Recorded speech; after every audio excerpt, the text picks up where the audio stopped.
Sajith, would you say, and since we're trying to talk about Gen Z, we're speaking about Gen Z in the Indian context, do you sense, this is often a question that's brought up because, recently I was reading an HBR article and they were saying that if you wish to enter into India, you cannot have an India strategy, you need to have a state level strategy, considering that how diverse and complex our demographics are and how diverse and complex our preferences can be, just as the people and the demographics that make up. So do you sense that, when you lead a team of Gen Z, and of course you're in the Silicon Valley, the capital of Silicon Valley of India, in Bangalore, but do you sense that maybe do they come out any differently in their aspirations in any other aspects, on the rural versus urban kind of a slant, that if you had to see it strictly from a boss, not as a consumer?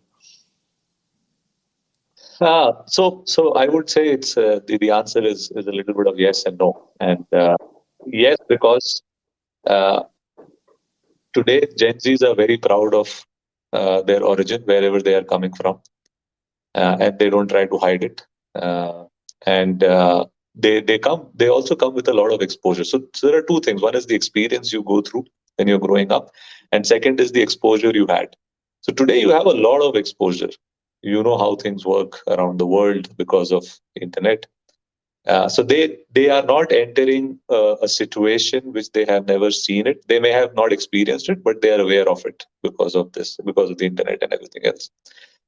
So in that way, there is a difference whether they come from urban, rural, or within urban, where they are coming from. Whether they are coming from northern part, eastern part. So that difference is there, and the innate mentality of not wanting to be part of the mob, not wanting to be part of the group, also brings out this individuality much better, which I think probably didn't happen in the previous generation. I believe they were also different individuals, but the mentality of being part of the group was much stronger than Gen Z's.